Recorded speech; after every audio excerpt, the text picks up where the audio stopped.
అలసట ఇంకా తీరలేదు. నేను విశ్రాంతి తీసుకోవాలి. అలా అయితే ఈ దయ్యాల ఓడలో నువ్వు విశ్రాంతి తీసుకోవచ్చు. ఉయ్యాల ఓడ గురించి విన్నాను. ఇదేంటి దయ్యాల ఓడ? ఈ దయ్యాల ఓడలో దయ్యం ఉందని ఇటుపక్క ఎవ్వరూ రారు. నువ్వు వీరుడు కదా, నువ్వు ఇందులోనే ఉండు. మంచి ఆలోచన. ఎవరికీ తెలియకుండా ఉండటానికి ఇదే మంచి ప్రదేశం. నువ్వు నిజంగా వీరుడివే. జాగ్రత్త. అలాగే.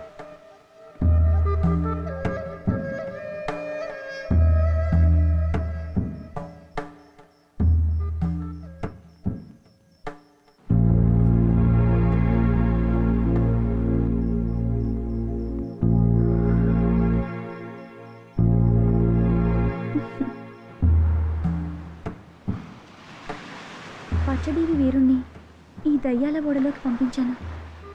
ఎలా ఉన్నాడో ఏమో, ఓసారి చూసి ఈ చేపల పులుసు ఇచ్చొస్తాను.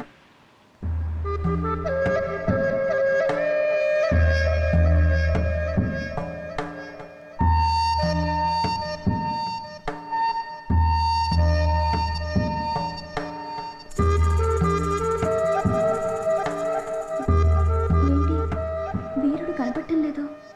ఒకవేళ నిజంగా దయ్యం ఏమైనా చేసిందా?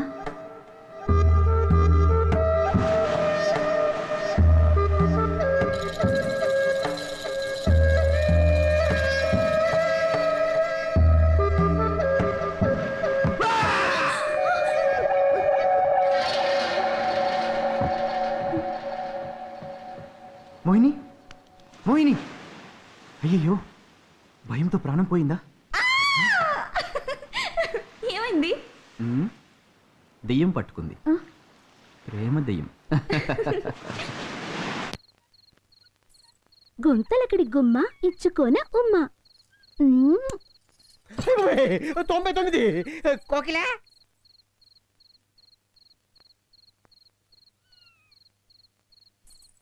దండనెక్కడ దండ పుచ్చుకోర కన్నా.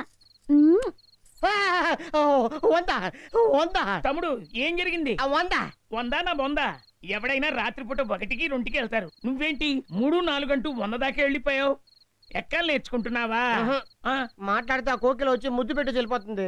నాకేమో నిద్ర పట్టడం లేదు, అన్నం తిని బుద్ధి కావడం లేదు. ఓస్ అంతే కదా. ఉమ్మా ఇచ్చిన అమ్మాయిని అమ్మని చేసి. అన్నం తినడం అంత తేలిక చెప్పావేంటి? ఈ విషయం కానీ వాళ్ళ నాన్న తెలిసిందంటే ఊరంతా పిలిచి నన్ను ఊరగా పెట్టేస్తాడు. ఊరగా లేదు, ఊగతంపుడు లేదు. ఎన్నో రకాల వాయిద్యాలు ఉండగా వాళ్ళ అమ్మాయికి ప్రత్యేకంగా ఆ పెదరాయుడు నాదస్వరాన్ని ఎందుకు నేర్పినట్టు? ముందు చూపు ఉండబట్టే.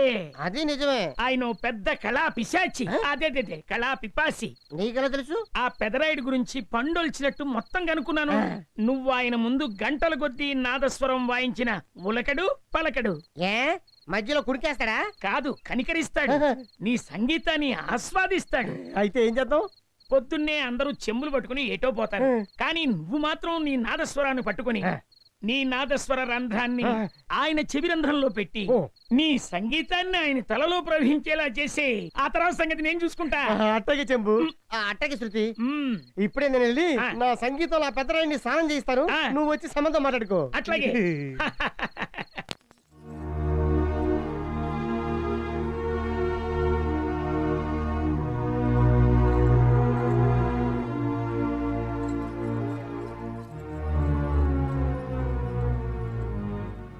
జయంతి, ఈ కుందనపు బొమ్మ నేల మీద నడిస్తేనే మీ అన్నయ్య తట్టుకోలేడు. ఇలా నువ్వు అంగప్రదక్షిణ చేస్తే ఆయన మనసు విలవిల్ల ఆడిపోతుందమ్మా. అత్తయ్య, ఈ తనువు మనసు ప్రాణం అన్ని నా జగన్ కోసమే. తను క్షేమంగా తిరిగి వచ్చేంత వరకు నేను నా దీక్షను మానను. దిగులు పడకు జయంతి, నా బిడ్డకి ఎటువంటి ఆపద రాదు.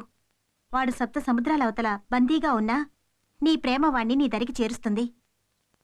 మహారాణి గారికి ప్రణామాలు.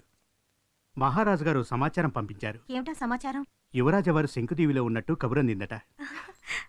విన్నావుగా, నీ ప్రార్థనలు ఫలించాయి. నీ జగన్ రాబోతున్నాడట. పెళ్లి కుమార్తె అవడానికి సిద్ధంగా ఉండు. మోహిని, ఒట్టి చేతులతో వచ్చావనుకున్నాను. చూస్తే పెద్ద విందు భోజనమే ఉందే. ఇదే మాయా?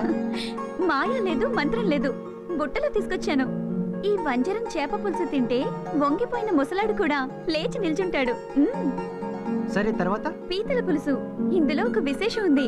నువ్వు గనక ఒక్కసారి తిన్నావంటే తిన్నానంటే నీ అవయవాలు బలంగా తయారవుతాయి. బాగుంది. పెళ్లి విందుకు ముందు ప్రేమ విందు ఇస్తున్నావా? చాలే సరసం, ముందొచ్చి తిను. తినాలని అనిపిస్తుంది, కానీ వచ్చే ముందు శంకుముళ్ళు చేతికి గుచ్చుకుంది. కారం తగిలితే మండుతుంది. తినిపించమని తిన్నగా అడగొచ్చుగా, శంకుముల్లి సాకెందుకు?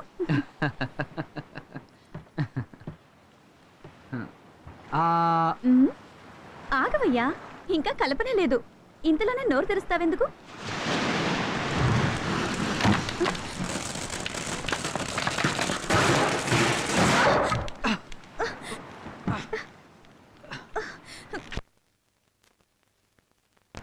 నా మీద బొంగు పడింది.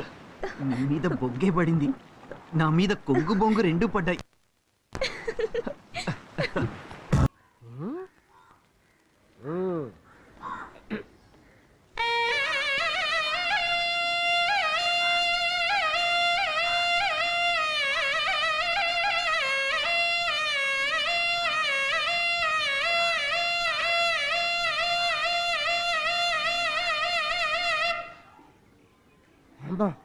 గుచ్చి గుచ్చి వాయిస్తున్నా కూడా గుట్టగొప్పలా చూస్తున్నాడే. నువ్వు ఆయన ముందు గంటల కొద్దీ నాదస్వరం వాయించిన ఉలకడు పలకడు. ఆహా, ఆస్వాదిస్తున్నాడా? చెప్తా. ఇప్పుడు చూడు.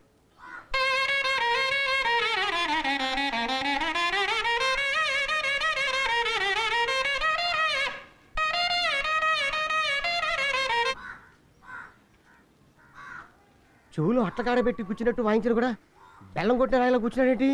పంపించి పోయాడా? బతికే ఉన్నాడు. ఇప్పుడు బుర్రలోకి ఎక్కేలా వాయిస్తాను.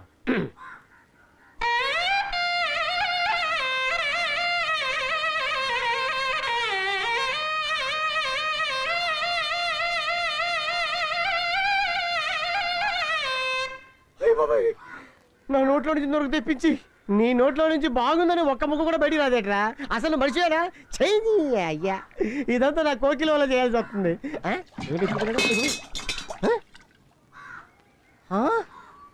ఇది చూపిలేదా? పెదరాడు, పెదరాడు, ఓ పెదరాడు! అమ్మో, ఈ చూకోడు అమ్మాలు చూపులేదు, చూడలేదు. నేను ఎంతో గొప్ప విద్వాంసుడిని. గంట నుంచి ఈ బండరాయి ముందు వాయిస్తానా? ఈ సన్నైడ్ చెవులతో చెప్తాను. నీ అయ్యకి అవయవాలు ఏమి పనిచేయమని ఒక ముక్క కూడా నాకు చెప్పలేదేంటి? ఎరకపోయి వచ్చి ఇరుక్కుపోయాను. అయ్యయ్యో, ఊది ఊది బుగ్గలు బూరెల్లా ఉబ్బిపోయాయే. కోకిల, అందమైన నీ పెదాలతో ఒక ముద్దిచ్చావనుకో, ఉబ్బిపోయిందో నా బుగ్గలు ఉబ్బి తప్పిపోతాయి. అయ్యయ్యో, మా నాన్న ఉన్నాడే. నీ అయ్యకి ఏం పని చేయవు కదా? అయితే సరే దా.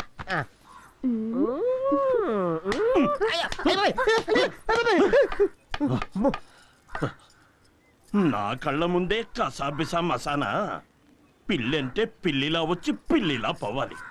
మూకుళ్ళో తెరితే మొహం పచ్చడైపోద్ది. అవును, మీ నాన్న నన్ను పిచ్చ కొట్టు కొట్టి పిల్లని వెళ్ళిపోయాడేంటి? సరే, పిల్లి కాకపోతే బల్లి అనుకో. అయినా ఎలా కొట్టాడబ్బా? ఇది పోయింది, ఇది పోయింది, కానీ ఇది ఉంది కదా. మీ దగ్గర ఏదో కంపు కొడుతుంది.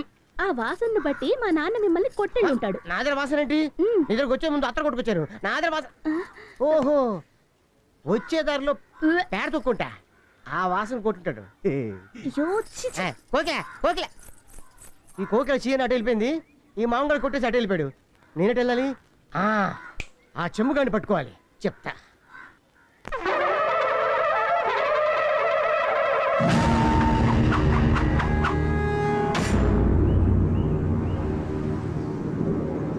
చక్రవర్తి గారు, మన వాళ్ళు కొల్లగొట్టుకొచ్చిన సొమ్ము ఇదే. ఆహా, ఒకే రోజు ఇంత సొమ్ము! అలే, అలల దొంగ ఖజానా ఎప్పటికప్పుడు పెరుగుతోంది. అన్నీ విలువైన ముత్యాలే చక్రవర్తి గారు.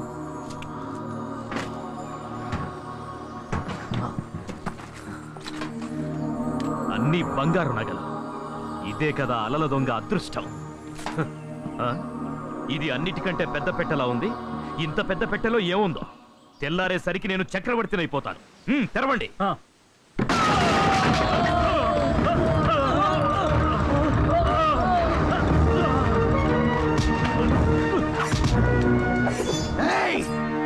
ఎవరైనా దగ్గరికి వచ్చారంటే మీ నాయకుడి తల ఎగిరిపోతుంది. చవట దద్దమ్మలారా, జగదేక ప్రతాపుడు సముద్రంలో మునిగిపోయాడని చెప్పారు కదా.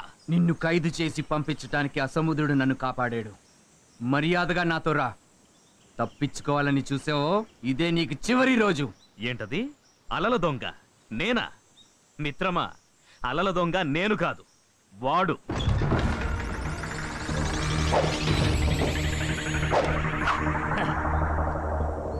ఏంటి ఆశ్చర్యంగా ఉందా? ఆ అలల దొంగను చూడు.